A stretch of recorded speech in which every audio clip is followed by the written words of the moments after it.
Salut à tous, j'espère que vous allez bien. Bon, bah, c'est la deuxième vidéo que je fais dans la journée sur les cryptos, deux vidéos sur coup. Cette fois, on va parler de pourquoi j'ai échappé au crash que l'on a connu en mai et pourquoi j'ai réussi à vendre avant. Alors, il y en a plusieurs d'entre vous qui m'ont félicité pour ça, je vous en remercie. Par contre, je me sens toujours un peu mal à l'aise quand je reçois des compliments comme ça parce que je ne veux pas alimenter une partie de moi qui pourrait penser qu'elle est plus forte que les autres. Que dans le mode, en mode je suis trop balèze, ça me chiffonne parce que je sais que l'ego, il faut combattre son ego en permanence et ne pas se mettre à penser qu'on est plus fort que les autres et que c'est plus facile pour nous. On oublie vite tout le chemin parcouru. Et d'ailleurs, ça c'est, j'en discutais cet après-midi, ce qui m'a aussi donné l'idée de faire cette vidéo. Dans le sens où, quand vous avez des gens qui ont un certain niveau de réussite dans un domaine et voilà, qui arrivent à réussir dans ce domaine d'une manière qui est peu commune, et ils ont tendance, un des pièges dans lesquels on peut tomber, euh, c'est justement de se croire plus fort que les autres. Dans le sens où on va se dire que comme on a réussi dans ce domaine, on va réussir dans d'autres domaines facilement. Sauf que l'erreur qu'il y a là-dedans, c'est d'oublier tout le parcours, tout le travail qu'il y a eu pour arriver à cette réussite. Et c'est facile, d'un point de vue biais psychologique, d'oublier tout le travail qu'il y a eu quand on a une réussite. Et aussi de se laisser aveugler par ou entraîné par les sirènes de l'ego qui ont envie de vous mettre. C'est une tendance naturelle, hein, on a envie de se mettre sur un piédestal, on a envie de se penser meilleur que les autres. Et on a envie de penser que c'est parce qu'on a des talents particuliers que c'est pour ça qu'on a réussi. Mais dans la plupart des cas, c'est complètement faux. Dans la plupart des cas, c'est du travail, du temps euh, et de l'organisation. Et donc, voilà, je voudrais revenir là-dessus. Effectivement, pour ma part, je considère que ce parcours au niveau des cryptos a été une réussite, une belle réussite. Par contre, je n'oublie pas pourquoi ça a été une réussite. Et c'est justement ça que je veux vous communiquer. Je ne veux surtout pas que vous pensiez que c'est parce que j'ai un talent particulier ou que je suis plus intelligent, que ce soit. Je crois que j'essaye de le dire assez régulièrement sur les vidéos. Dans mes vidéos, je n'ai rien d'exceptionnel. Ce qui a fait la différence, la plupart du temps, c'est du travail, des efforts, de la constance et de la réflexion. Voilà. Donc, je réduis ma tête et on va parler justement des 4 éléments pour moi qui ont fait que cette aventure crypto ce bull run a été une réussite de mon côté. Première chose, je l'avais communiqué, je m'étais ouvert hein, donc à ma communauté, sur ma chaîne YouTube début janvier, où j'avais fait des projections de gains d'espérance de gains excusez-moi, j'ai un éternuement qui vient, voilà, je crois que c'est parti, désolé. Donc, projection réaliste d'espérance de gain. Et ça, je vous rappelle, hein, je vous remonte le petit tableau que je vous avais montré de manière à pouvoir faire des projections sur OK, si je mets tant, je peux espérer tant. Parce que j'ai malheureusement vu trop souvent cette erreur de combien je peux gagner, aller au doigt mouillé par rapport à ce que j'aimerais en fin de compte. C'est souvent l'erreur, c'est qu'on aimerait arriver à un chiffre. Et du coup, bon, on tombe un peu dans ce fantasme de se dire, ah ouais, c'est faisable, mon x10, x20, x5. Sauf que si ça n'a pas de corrélation avec ce que le marché est capable de nous donner, eh ben, c'est du bullshit. Voilà. D'espérer un x30, ouais, peut-être. Mais si le marché n'est pas en capacité de nous le donner, voilà, et là aussi, hein, d'avoir des espérances de gain qui sont à un top de marché ou des choses comme ça, c'est extrêmement dangereux en fait. Et d'un point de vue gestion du risque, c'est catastrophique. Donc, voilà, pour ma part, un des trucs où j'estime que ça m'a sauvé, entre guillemets, c'est déjà de faire des expériences de gains, des projections de gains qui étaient réalistes. Et pour ça, ça se basait tout simplement sur les différents projets que j'avais sélectionnés, qui avaient été soigneusement sélectionnés, et ça je vais y revenir un peu plus tard aussi, sur l'aspect préparation par rapport à ce bull run. Donc voilà, petit rappel, j'avais début janvier, j'avais une projection d'un x3 sur le Bitcoin, ETH x4, Binance, le BNB, alors le BNB a donné du coup, alors c'est tout l'objectif de ce type d'exercice, donc c'est de faire des projections de gains où il y en a certains, ça va potentiellement être en dessous, et il y en a d'autres, ça va être au-dessus. Et donc de cette manière, on va avoir un effet de rééquilibrage de l'ensemble de la projection.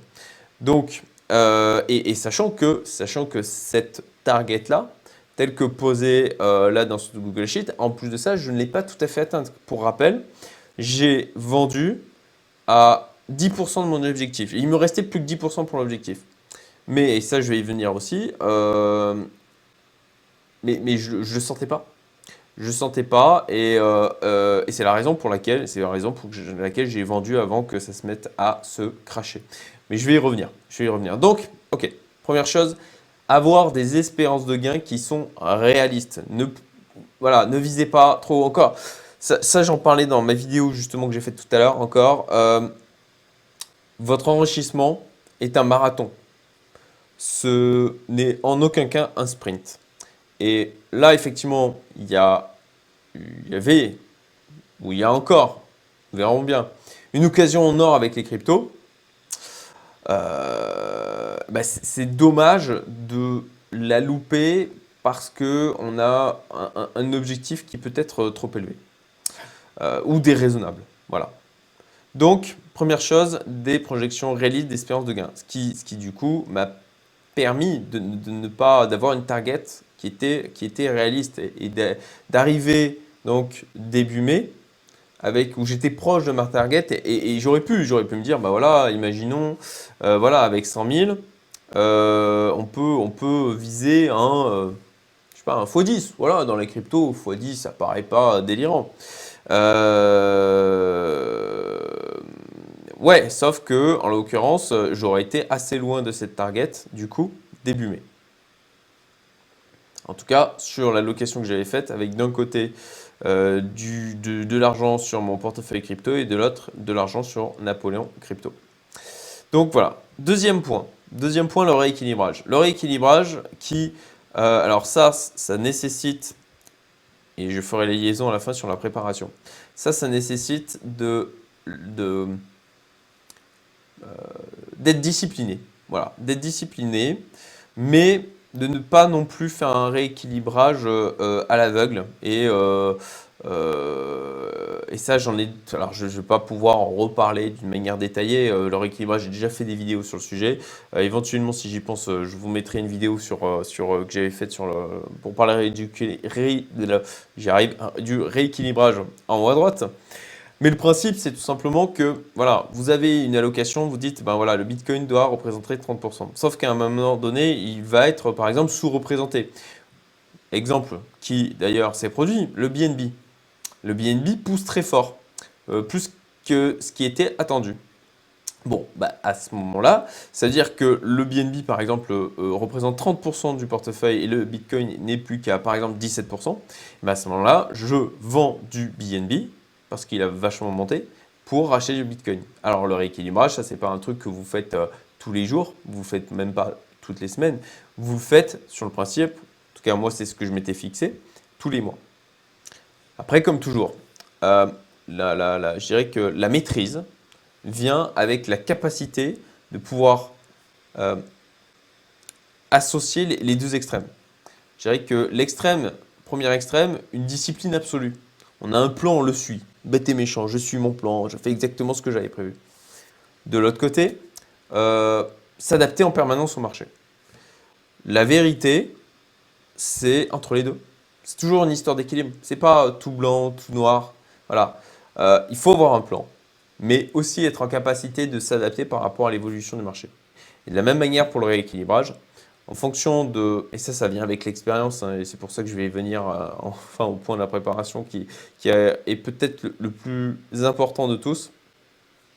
Avec l'expérience, vous sentez, vous ressentez le marché, vous avez suffisamment, vous avez nourri suffisamment, on va dire, votre partie inconsciente avec vos expériences pour sentir quand ça commence à puer. Et puis aussi avec tout ce que l'on peut apprendre au niveau des psychologies des foules, psychologie des marchés, et par rapport à force d'avoir pratiqué aussi le marché.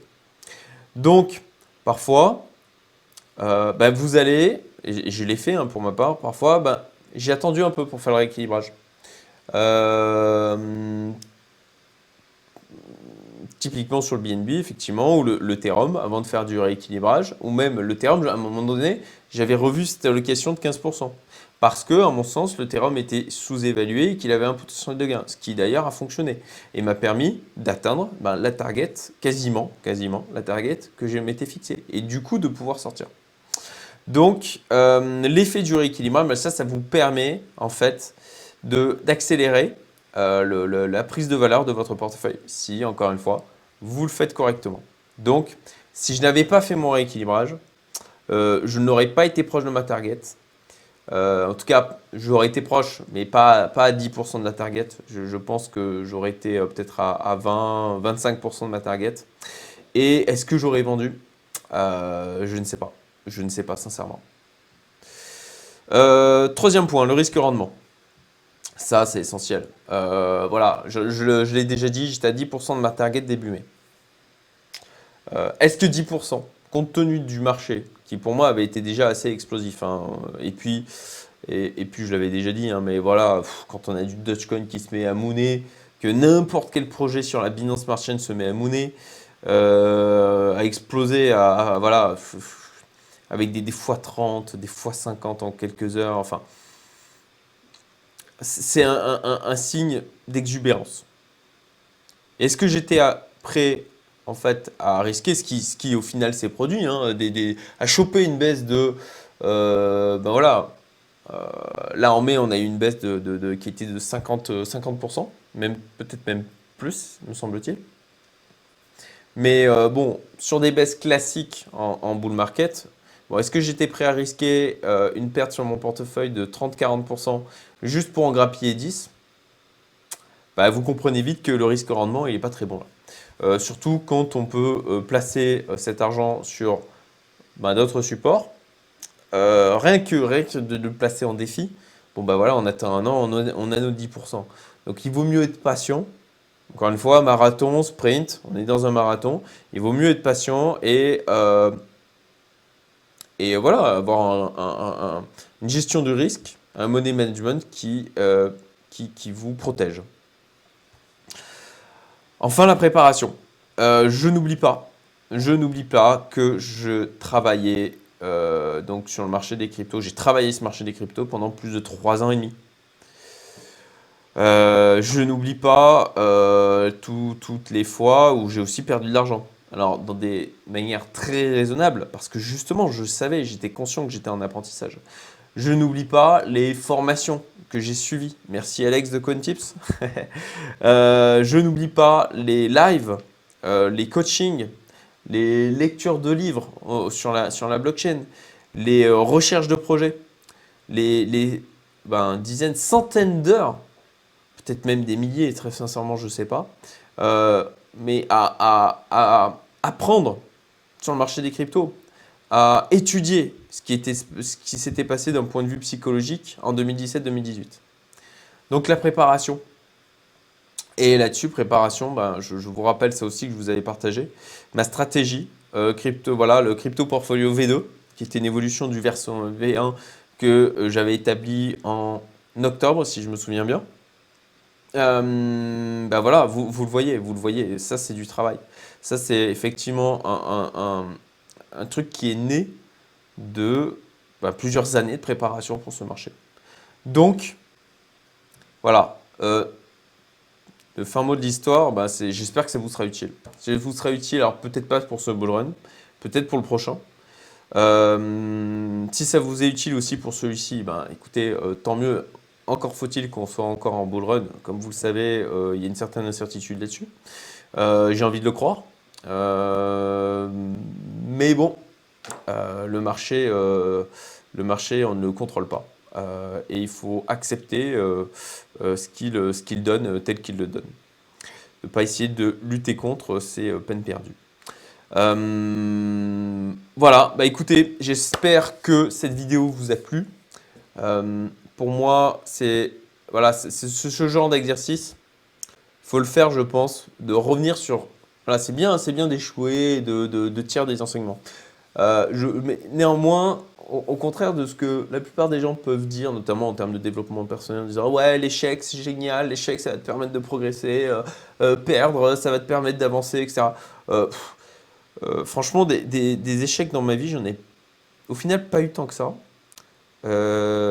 Parce que j'estime que je suis discipliné et je m'efforce de préparer au mieux les choses et que bah, je travaille ma psychologie en permanence et que j'évolue dans ce sens. Et je crois qu'on peut réussir sans forcément beaucoup échouer. Voilà. On peut tirer des enseignements aussi de ces réussites. Et s'il y a un truc à ne surtout pas, dans lequel surtout pas tomber, c'est de se dire je suis trop fort, je suis trop balèze, pour moi c'est facile. Voilà, ce sera le mot de la fin de cette vidéo. Je vous souhaite une excellente journée et puis ben, comme d'hab, petit like, commentaire et puis partage si la vidéo vous a plu. À bientôt.